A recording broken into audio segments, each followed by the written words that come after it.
Romania has achieved in just 20 years remarkable changes by all standards. One of the most practiced sports in Romania is self-denigration. European Investment Bank EIB President Representative in Romania Flavio Schiavo Campo said in an interview to agerpres at the end of a 6-year mandate in this position. Agerpres, you know Romania very well. Which changes and successes are remarkable in the Romanian society? Schiavo Campo, I am happy that you ask first about Romania's remarkable achievements rather than its problems. In fact, one of the most practiced sports in Romania is self-denigration. Romanians are particularly demanding and do not measure objectively the improvements observed in their lives. They know where they want to be, the richest, cleanest, best-behaved country in the world, but tend to forget where they are coming from. The revolution happened only 30 years ago. When considering the time needed to the Romanian society to get rid of the ghosts of the past and plan a future it was previously not allowed to plan, we can easily set the turn of the century as the starting point of the real modernization of the country. Well, the Romanian people have achieved in just 20 years remarkable changes by all standards. The faulty perception and measurement of Romania's success story is not only a domestic matter. There is a great deal of undeserved prejudgment towards Romania internationally, which is essentially the result of ignorance. It is very common for visitors coming to Romania for the first time to leave the country after a few days with enchantment for their unexpected, surprising Romanian experience. In addition, I have not met yet an expatriate leaving after serving this country without regrets and envy for those staying longer. The quality of life of the majority of the citizens has improved when considering other metrics than mere purchasing power. I know that many Romanians still complain that in the old days they could spend a week of holiday and enjoy better education and health services. This is more a perception than reality when considering the giant leap forward that Romania has done in terms of enlightenment, tolerance, freedom, democracy and even rule of law. A real middle class has emerged strongly and Romania is now very firmly anchored in Europe and international political and commercial alliances. Of course, there are still so many things to take care of and what is lagging substantially behind is the modernization of the physical infrastructure of the country, which leads, I suppose, to your following question. Agerpres, precisely. What are the areas where you consider that Romania is experiencing stagnation or even regression? Schiavo Campo, there is a great need to reinforce and modernize infrastructure and services in all the sectors of the economy, transport, health, education, environment, innovation, just to mention the main ones, both at the national and the local levels. In these areas, Romania is not experiencing stagnation, strictly defined, but the speed of improvement is so slow compared to averages in the EU, not to mention in the new industrialized countries, that regression could actually become an appropriate term. The need to stop wasting precious time on this front and push such reforms and modernizations is very evident and the steps to take to ignite this process are very clear. Unfortunately, the political cycles in Romania have been in the past decade extremely short and the measures to plan and implement reform require more governance, political stability than the country has enjoyed in these years. It is impossible to reform the public administration, build a motorway across the Carpathians or modernize public health care over the life of numerous governments, with priorities changing from one month to the next, with a spoil system that goes deep into the lower layers of the administration at each government change, with public administrations and some state-owned enterprises suffering from continuous management changes where often managers who have finally found their way up the learning curve are replaced by less competent personnel who have to restart from scratch. This destroys value and produces maladministration. The good thing is that cures are readily available for such state of affairs. You just need to appoint competent public managers, highly qualified for having held equivalent positions in public administrations and companies and having led successful administrative and corporate reform processes and allowing them to get on with the job for as much time needed to obtain results and consolidate the modernization processes across the economy. On top of that, the composition of governing board of public enterprises must be based on criteria of competence and effectiveness, because an incompetent board member is a burden to the enterprise, because he absorbs time of managers coaching him on how to move around, instead of him offering guidance and expertise. Romanian public enterprises have all the competencies and strengths to become regional champions, and it is unfortunate to have such potential constrained by excessive political interference. The public sector must be policy-driven. This is the case in all the countries in the world. But excessive interference in public corporates and utilities by external forces constraining them from following best governance practices can become deleterious, to the point of suffocating any ambition to pursue their objective of serving the public interest. Agerpres, what measures are necessary to be taken? Schiavo Campo. I will limit my answer to economic reform and investments, which is the sphere of influence of the EIB. Measures have to be taken in terms of both institutional, administrative capacity building and investment processes. In my opinion, the very first measure to be taken is to design a reform package to reinforce substantially the civil service. Specialized management teams must be installed in the crucial ganglions of the central and local administrations, ensuring an effective coordination among ministries and a consistent government action through the civil service over time. These teams must be specialized, well-paid and made of the best-performing civil servants or newly recruited staff there where specific competencies are needed. Civil servants must also be better protected, as they are in all the best bureaucracies around the world, where officers acting in good faith and in the public interest can perform, decide and sign without fear of personal liability and financial sanctions. Today, Romanian civil servants are petrified and incapable of taking decisions, even simple and uncontroversial ones, which obviously blocks the highly integrated administrative processes. Recalibration of the responsibility-liability frameworks for civil servants is a priority at this junction. In addition, there is a real need to establish a policy-driven national promotional institution. The NPI is a policy-driven financial institution not subject to distortive external influence and interference. It must be sufficiently capitalized to achieve meaningful results. Its investment strategy should be clearly defined, taking into consideration market gaps and government's strategy and policy objectives. Such an institution is crucial because it will ensure stability in project planning, preparation and financing, in the current volatile institutional environment prevailing in Romania. It would have to perform effectively and efficiently through self-determination of credit risk guidelines, loan pricing, provisioning and investment, lending decisions, and would naturally evolve into a standalone credit rating counterpart on financial markets and an eminent player on the domestic financial market and become a prime partner of investors. It would also be useful to establish an infrastructure development corporation, to serve the purpose of decreasing reliance on public finances and, through professional independent management, of ensuring efficiency of public assets and capital expenditure. Its core objective would be to acquire, develop, manage and operate a portfolio of public sector investments of national relevance. The assets that it will be built or taken over and managed would produce a flow of revenues ensuring viability and financial performance. Such a corporation would develop PPP governance legislation and guidelines and act as awarding authority for a defined PPP program. Other initiatives can be launched on the institutional front, such as creating a state holding, owning and managing state enterprises professionally, based on a set of industrial policy-driven strategies.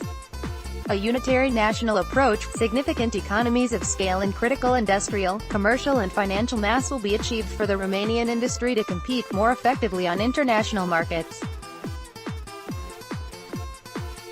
An efficient and public industrial sector would obviously produce substantial benefits in terms of national economic performance and safeguarding of employment. This holding has nothing to do with the talked-about sovereign fund, which seems to be a completely different economic agent. As regards investments, it is clear that the investment planning and implementation processes used currently by the Romanian public administration are suboptimal, if not altogether deleterious.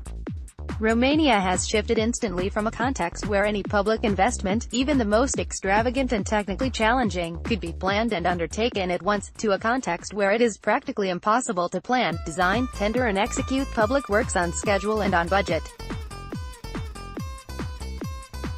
It is obviously not a lack of technical competence that constrains public investments, but weak capacity in investment preparation, public tendering and contract management. This weakness is exacerbated by the mentioned succession of short political cycles pushing public administrations to accelerate all the phases of the project cycle: planning, design, environmental compliance and approvals, tendering and contracting, implementation, premature reception of works. This results in investments that experience substantial problems from conception to completion. It is as simple as that. Just like human beings, investments have gestation periods that cannot be compressed below well-known physiological timeframes. A motorway section that it would take more than 10 continuous years to build in a country like Sweden, from conception to inauguration, can simply not be built in Romania in 3 to 4 years because of political pressure, especially considering the mentioned continuous stop-go due to administration changes. Agerpres, do you think that the political situation in Romania would affect the borrowing costs or the investments in Romania? Schiavo Campo, investors in financial instruments and physical assets alike seek opportunities of high returns and lowest possible risk environments. This is obvious. In this respect, the optimal combination is there for a country, young, or innovative enough to allow relatively higher returns, but still offering sufficiently stable and predictable political and administrative setups, firmly anchored to democratic and liberal systems, solid macroeconomic fundamentals, well-conceived and coherent industrial policies based on proper, comparative analysis and incentives, and reliable and efficient judicial processes to settle contentions. Anyone can assess how far Romania is from achieving this favorable combination. In my opinion, Romania has the capacity to come closer to making investors happy on all these fronts, but there remain elements of the Romanian risk that are keeping borrowing costs relatively high and that should be dealt with more forcefully. Agerpres, what is the reason why Romania has so many problems in absorption of European funds? What can be done? Schiavo Campo, we have already touched upon this matter. Only investments well prepared and procured will happen, and, consequently, generate expenditure and payments. A project that is blocked because it never started due to design defects, or because soon after starting the state and the contractor are arguing in court the terms of a bad contract, or because environmental clearance and other administrative approvals or expropriations have not been obtained, well, that project will not consume financing, whether EU grants or EIB financing or a commercial bank loan. This is the fundamental reason why absorption of EU funds is so problematic in Romania. EU funds have to be spent by so-called final beneficiaries, such as CFR and CNAIR, just to make an example restricted to the transport sector. If these companies do not deliver good quality investments, EU funds allocated to their projects will remain in Brussels and eventually be cancelled. The problem of absorption, therefore, is less a problem of management in the central government, where EU funds managing authorities have proven experience in handling complex EU regulations, and more a problem of competence and capacity at the final beneficiary level. Of course, the central government has a great deal of responsibility in the poor performance of the final beneficiaries as it appoints their managers and oversees their activity.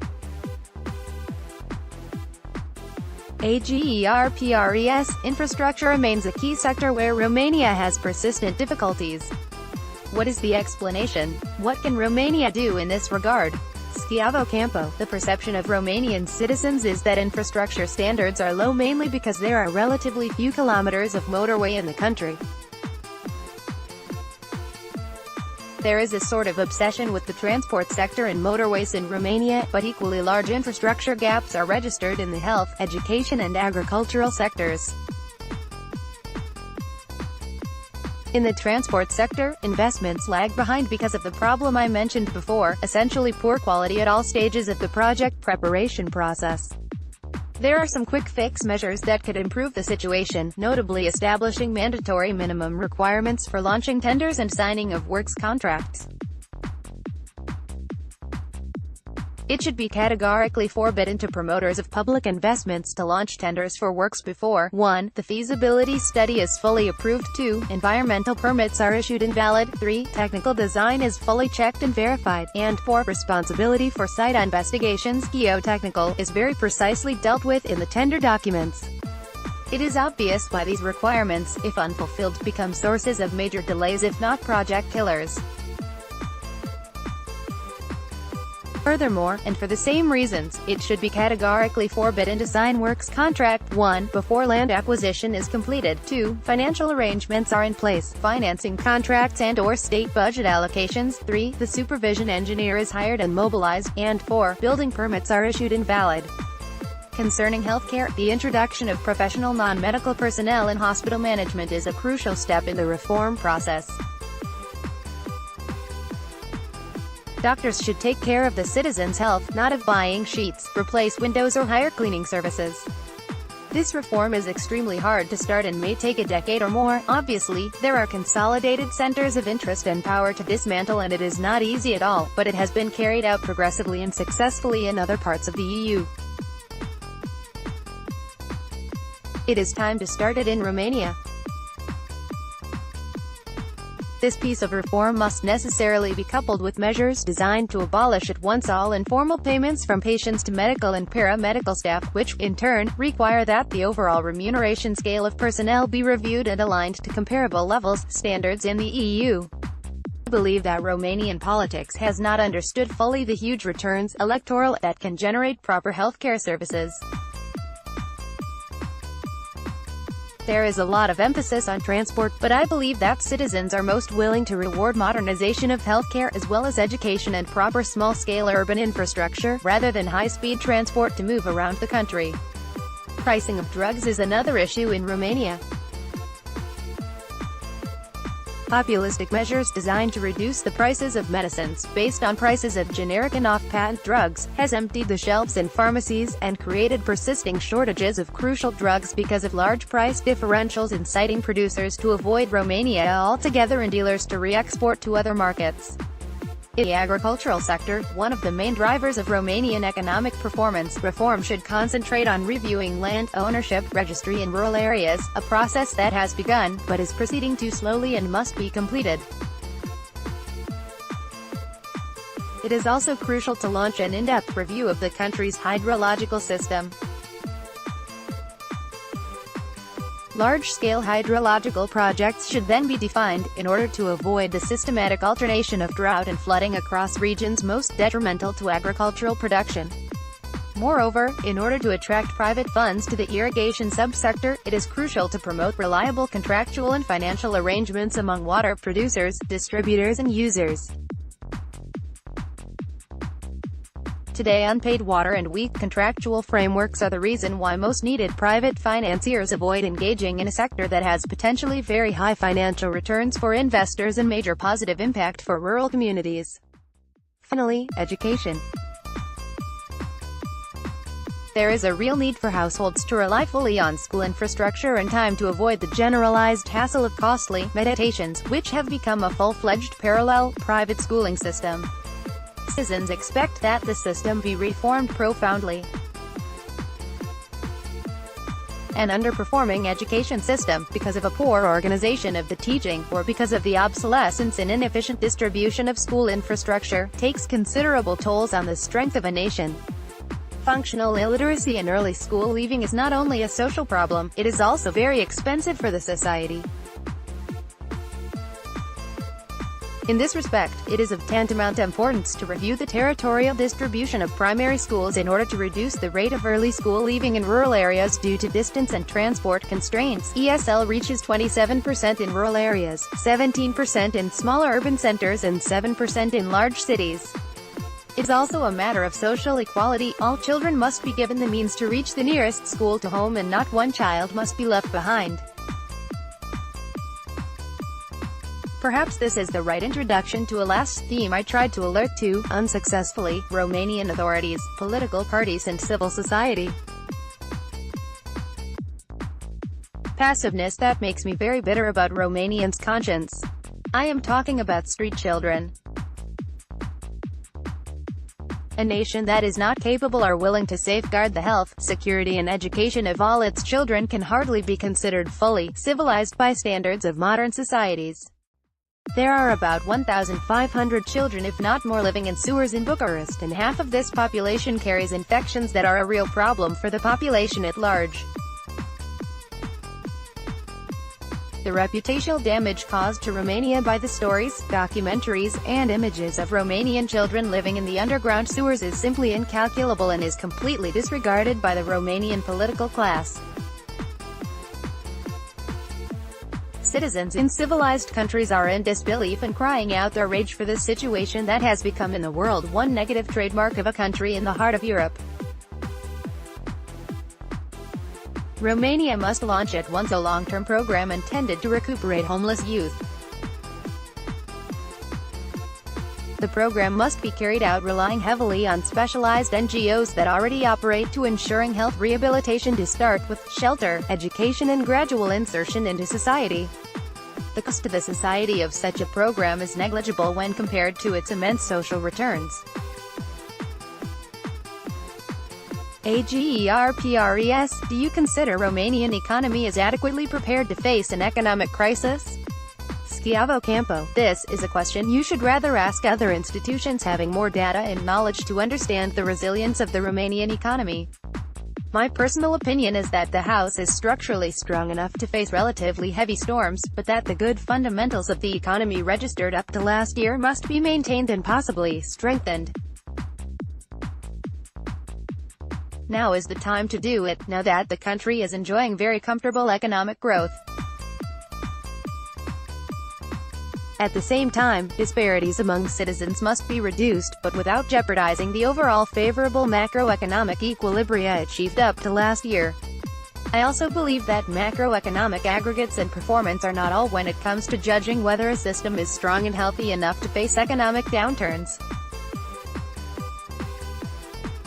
Romania has demonstrated during the last few years that it is good at pushing the economy, but not good enough in reforming and modernizing to keep the pace of the best-performing countries in terms of quality of life for its citizens and popular sentiment of well-being.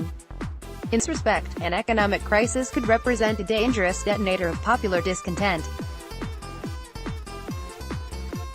Agerpres, what recommendations do you have to improve the Romania relationship with the EIB? What could be done better? Schiavo Campo, the relationship between Romania and the EIB group is excellent. We collaborate very fruitfully with the central and numerous local authorities. EIB is the EU bank, it belongs to the EU member states and pursues European objectives. We do not have any other interest in being here than to be helpful and accompany Romania where it belongs, among the most virtuous societies and economies in the EU and worldwide.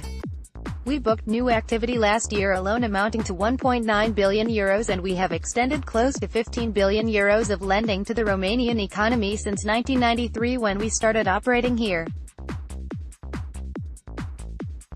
Other international institutions might be better known among the public because their communication is louder, but the EIB is by far the largest multilateral lender around. Our technical assistance programs in Romania and in all our other theaters of operation are also part of our very valuable offer to both public and private sector counterparts, from the largest state entities and public conglomerates to micro-enterprises. I would like to end this pleasant conversation by asking the Romania authorities to work harder to improve the investment environment in Romania, to engage decisively in reform and modernization, to allow all European funds, both grants from Brussels and financial instruments from Luxembourg, where the bank is based, to flow constantly to well-prepared, productive investments to the benefit of the Romanian people. Campo has had a very long-standing affiliation with Romania, which began way back in 1994, when he was appointed EIB's principal banker in charge of operations in Central and Eastern Europe, an assignment he carried out from 1994 to 2000. Agerpres, authors, George Banchulia, Constantine Balaban, editor, Andreea Marinescu.